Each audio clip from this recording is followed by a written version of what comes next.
Heyo everybody, my name is AwesomeGamerMG, that's me, and welcome back to another video.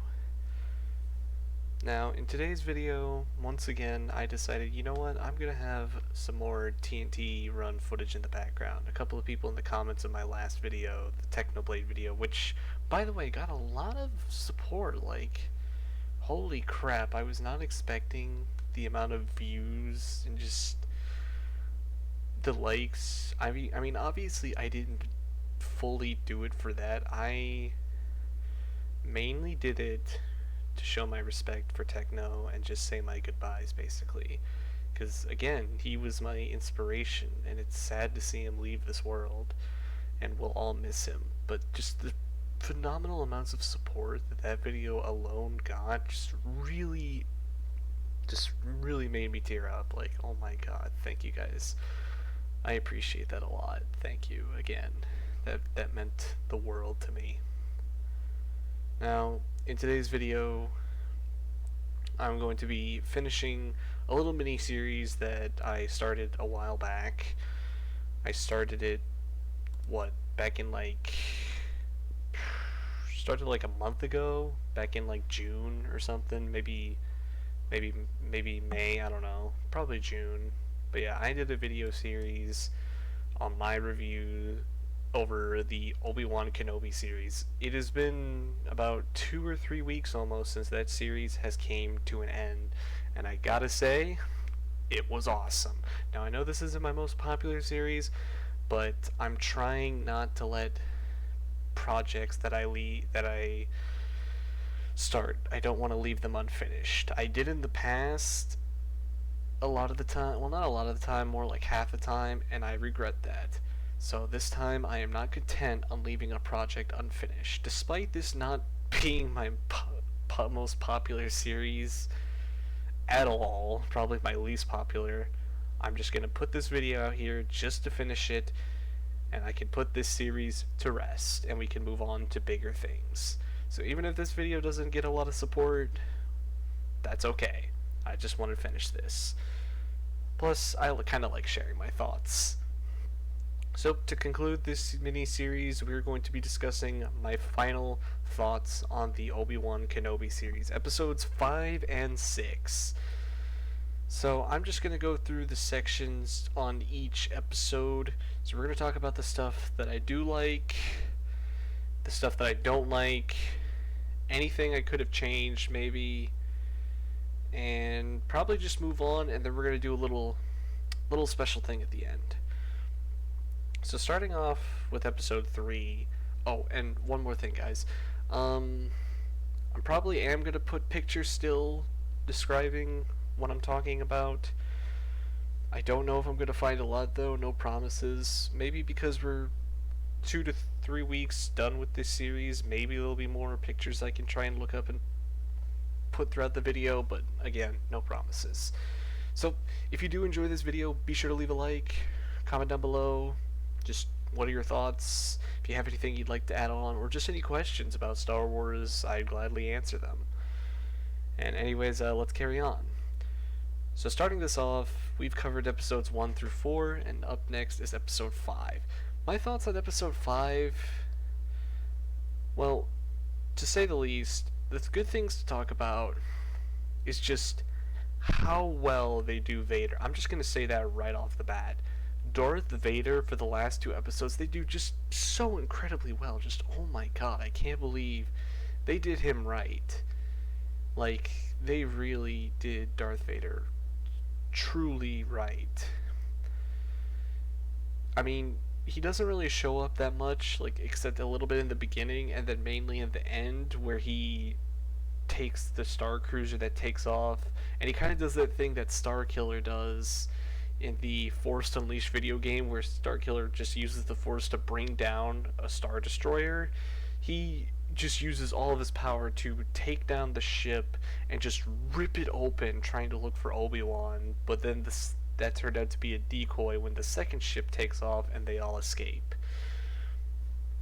That's one thing I really like.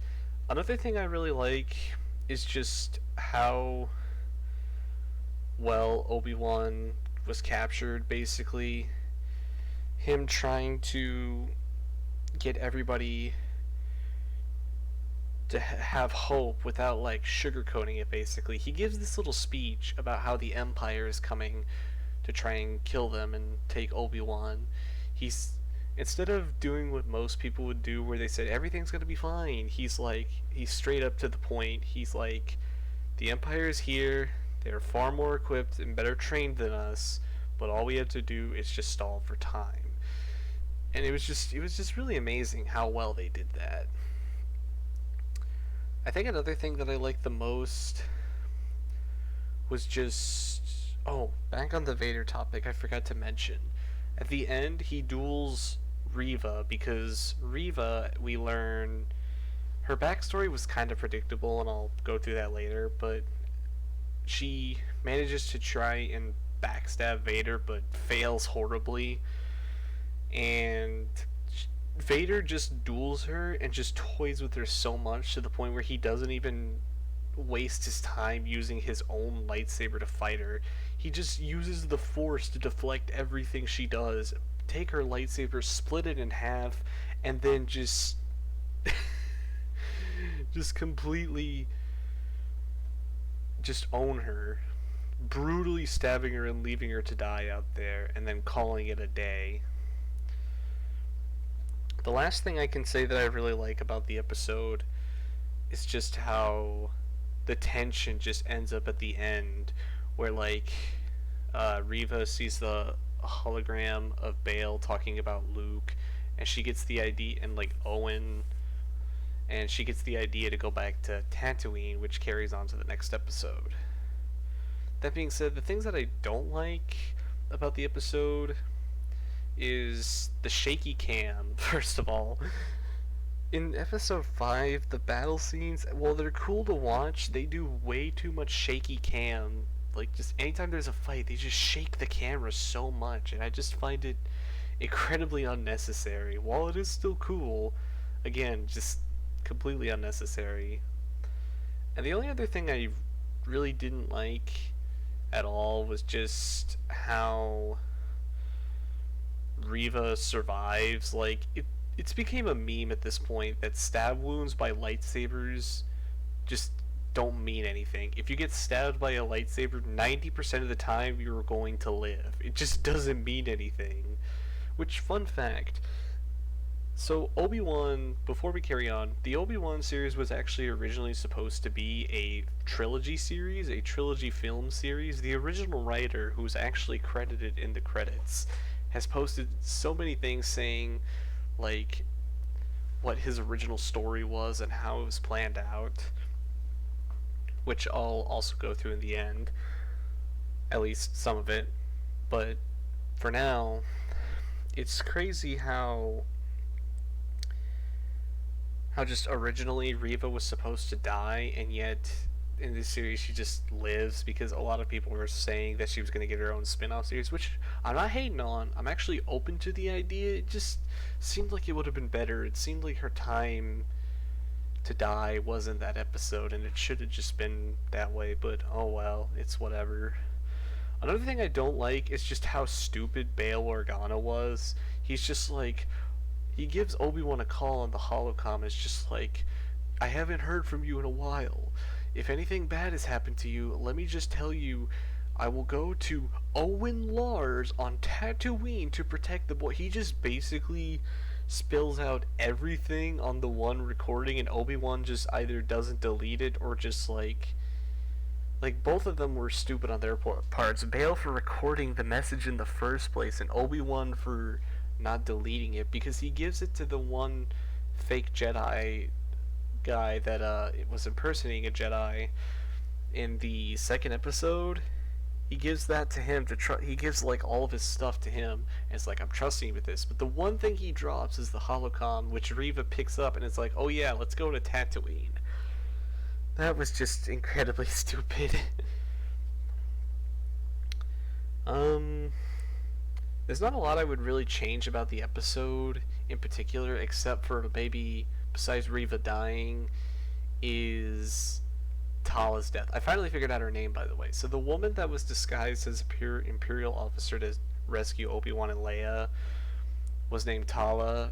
She actually does die in episode 5, and they try to make it meaningful. I mean, it kind of was upon first watch, and it still is a little bit sad, but at the same time, it was just kind of out of nowhere in the 5th episode. It probably would have been a lot better in the 4th episode and would have made a little bit more sense, but oh well, nothing to change about that now. And I know I didn't talk much about Leia in the 5th episode, but she was good. She was good. Alrighty, on to episode 6. Now I gotta say it, episode 6 is my favorite, I'm not gonna lie. It is literally my favorite episode out of all of them, and here is why. A lot of it is good things. First off, I really like how Obi-Wan is determined at first to finish this. What he thought was going to be the final duel between him and Vader. And then it carries on so well whenever Obi-Wan leads Vader to this random planet which we don't really have information on, and they duke it out of their final duel there. Oh, and there's one last thing I forgot to mention about the 5th episode, was they actually finally revealed that the Grand Inquisitor was alive. I know, shocker. He wasn't dead anyways, for those hardcore fans like myself that know he's in Star Wars Rebels, but still. Fun fact, the actor Rupert Friend was on a Jimmy Kimmel show, and he reveals that his alien species actually has 2 stomachs. He hinted that that was going to be the canonical reason why his character lives, is that he only got stabbed through one of the stomachs and survived because he had another one. So yeah, anyways, back to the original topic. So like, Obi-Wan and Vader's final duel was probably the best thing about the entire episode. Just seeing those two duke it out. Like, yeah, Obi-Wan's a bit different because he's more aggressive, because normally in the prequels he's known as more of a defensive fighter, but he's more aggressive. But we get that reasoning because he starts having the flashbacks of like his adventures with Leia and the reason that he's protecting her as well as Luke, and it's just beautiful, man, just seeing them fight. And then to end it off, where Obi-Wan cuts half of Vader's mask off to see Anakin, there's this really nice and beautiful detail that they include, where whenever Obi-Wan is talking to Vader slash Anakin, he apologizes for everything that he did, for leaving him for dead. He was sorry for everything. And then Anakin looks at him, and he's got the blue lighting from Obi-Wan's lightsaber, and he's talking about how Obi-Wan wasn't the one that killed Anakin. And then Vader says, because Anakin and Vader are practically the same person but do different personalities, Vader pops in and said that he killed Anakin, and it transitions from the lighting to being blue to red from Vader's lightsaber, which I thought was phenomenally beautiful. And then the saddest part is just when Obi-Wan accepts that Anakin is dead, and he even says to him, "Goodbye, Darth," instead of Anakin. He says "Goodbye, Darth," as in Darth Vader. Another thing about the episode that I really enjoyed was just how savage that Aunt Beru was. So if you don't know, this is what she looks like. She was shown a couple of times in the prequels. This is the only episode she appears in.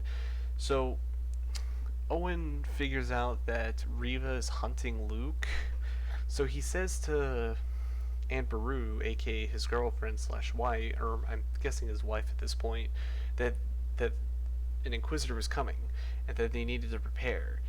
So Owen's like, "Yo, I think we need to just like go further in the desert and just try and hide." And Aunt Beru is just like, "Nah, fam, we're all he needs. I ain't leaving my home." And she just pulls out a like blaster shotgun.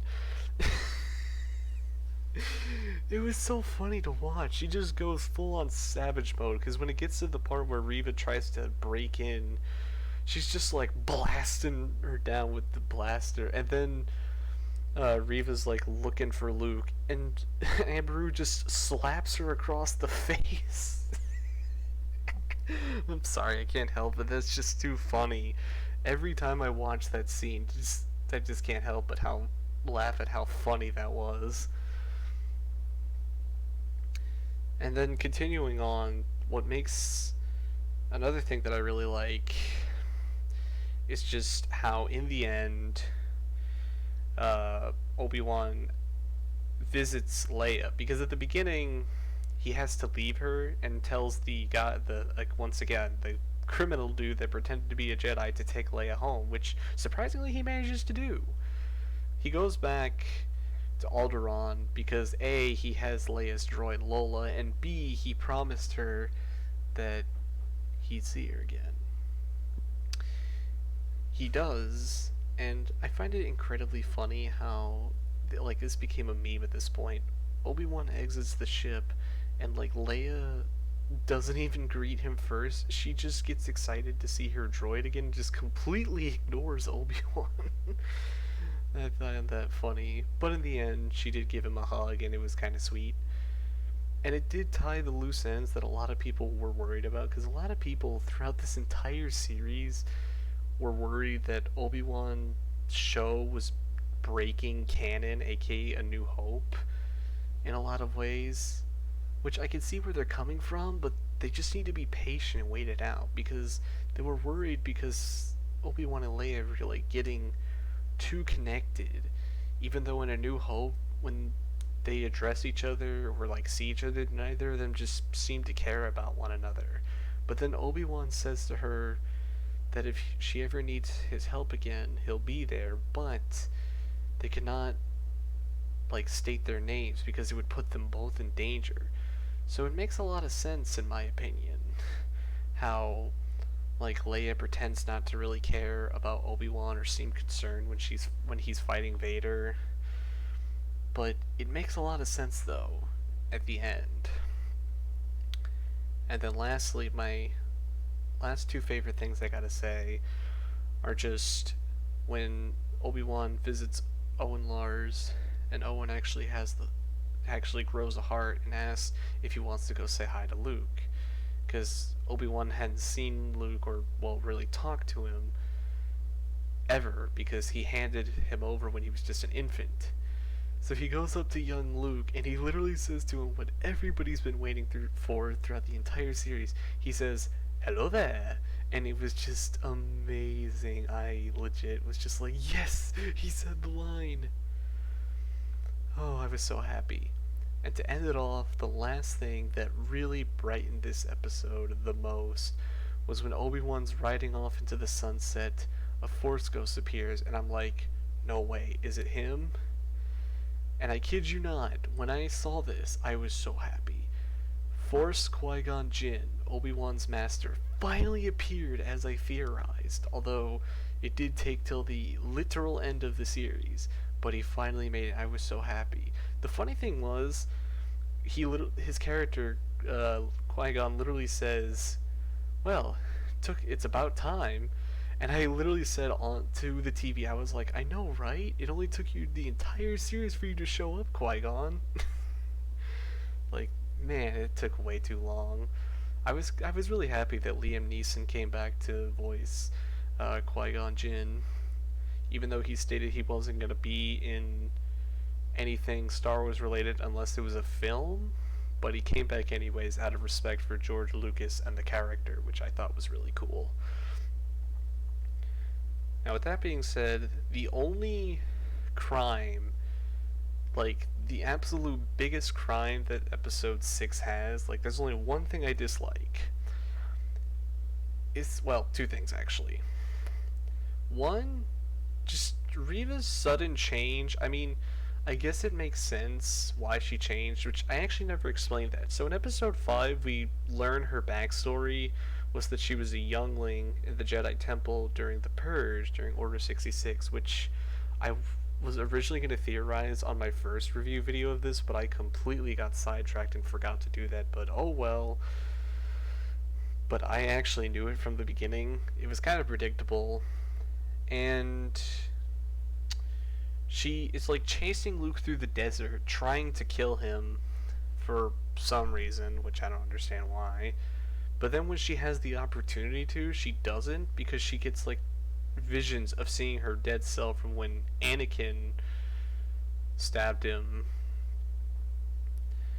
But yeah, that part confused me, and she just kind of like suddenly was just like, you know what, I'm gonna be a good guy now. Which, again, I'm not really hating on her characters. Some parts just don't make sense, but I do like the direction they are taking.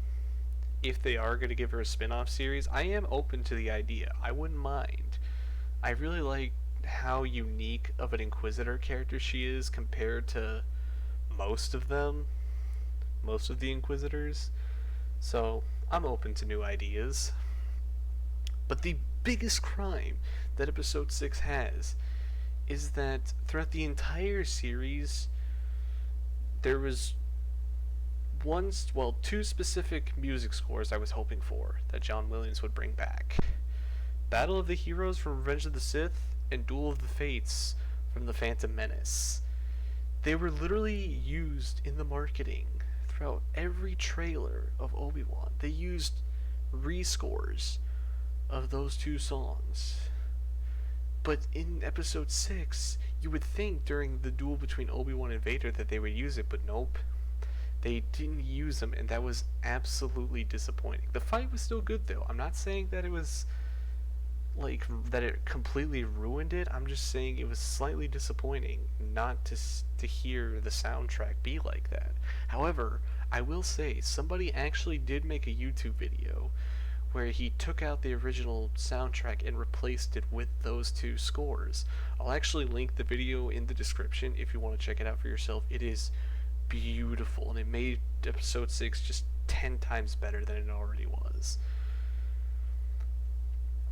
Now, some final thoughts I want to go over before I end off this video is just, the funny thing was, in Episode 5 I actually forgot to mention, when Reva is explaining her backstory, I find it hilarious because Obi-Wan, before she explains that backstory, is like, how did you know that Anakin was Darth Vader? Because she said that in Episode 2 that she somehow knew, and it really didn't make a lot of sense to neither the characters or the fans, including myself.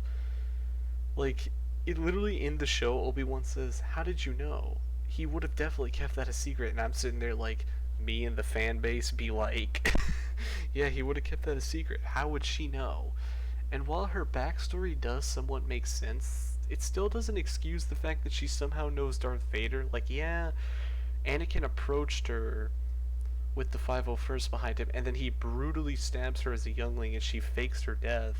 But, like, she meant Anakin, not Darth. He didn't go up to her and say, oh yeah, I'm Darth Vader, not Anakin, I'm gonna kill you now. He just looked at her and stared at her. And yeah, that just, her backstory still makes sense, but the fact that she knows that Vader is Anakin still doesn't, which I don't get it, but whatever. Another thing I forgot to mention about Episode 5 was there was this flashback, which it is kind of annoying that it still took 5 episodes before we got the one and only flashback that they promised, because throughout the series they promised that there was going to be flashbacks of young Obi-Wan and Anakin back when they were friends, and it was so beautiful. Like, it captured Anakin's character very well. Like, Hayden Christensen did a great job acting as him. Ewan, of course, did a great job as Obi-Wan. But just, it captured Anakin's character very well in the prequels / the Clone Wars, on how his need for dominance in battle, just, he craves it, because they're practicing dueling each other like it's a 1v1 trying to disarm the other. And Anakin just like uses brute force because he wants to win and show that he's better. But that ultimately causes his downfall because Obi-Wan gets the upper hand, disarms Anakin, and it's just like, you are beaten. I thought that was really nice. And yeah, I think that pretty much wraps up my thoughts. Again, this Obi-Wan show was a great series, and I highly recommend it for you guys if you haven't seen it already. Now, to conclude this video, before I do my outro, I want to say a couple of things. So again, as I stated, the original writer originally planned it to be a 3-film trilogy, which actually would have been nice. I'm not saying I'm dissatisfied with what we got, but I'm saying it would have been open to see 3 films of Obi-Wan, especially because there was a lot of interesting things that were originally in it.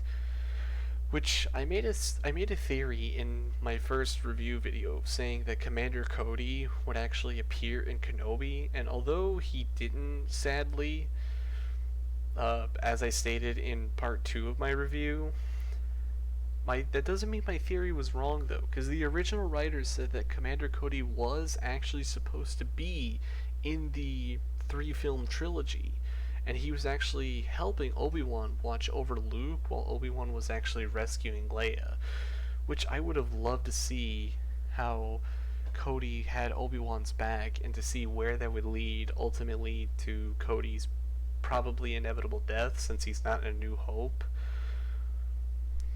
So yeah, that would have actually been interesting.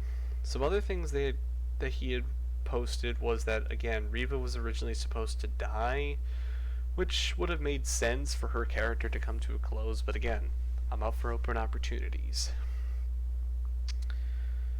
But as much as I really would have loved the 3-film series, I'm still satisfied with what we got. The only reason that it wasn't a film series was because Disney agreed to not do any more spin-off, like Star Wars spin-off films, because of how much money Solo lacked. I feel like Solo, it's not like, I'm not fully defending it saying that it's like the greatest Star Wars movie, but I feel like it was a bit underrated. Yeah, a lot of people find it unnecessary that for the fact that it was made, like, out of the fact that it was made, that it was unnecessary, but I personally liked it. The actor for young Han captured the character pretty well, and I was satisfied, but in the end, it's whatever. So yeah, guys, that is the end of this review. That is my final thoughts on Obi-Wan Kenobi, episodes 5 and 6. If you did enjoy, be sure to leave a like. Again, comment down below your thoughts. If you had anything else you'd like to share, if you had any questions, I would definitely answer them in the comments. And don't forget to subscribe if you're new to the channel, or if you haven't done so already. And click the notification bell directly next to the subscribe button so you never ever miss a note of my videos or streams. And like I said, after this review series is over, once this video is posted, there will be no more review series, for now at least. I'll probably do them on my Instagram from now on until I get more people that are actually interested, and I'll probably pick back up on this, but for now, this is probably going to be it. And after this video is up, despite if it's popular or not, I will be doing a montage next for a video. That's the plan, at least. I'm going to try and put another Sky Wars montage up, so get ready for that. So with that being said, guys, hope you enjoyed this video, and hope you have a great rest of your day or night, depending on where you live, and I will see you guys for the next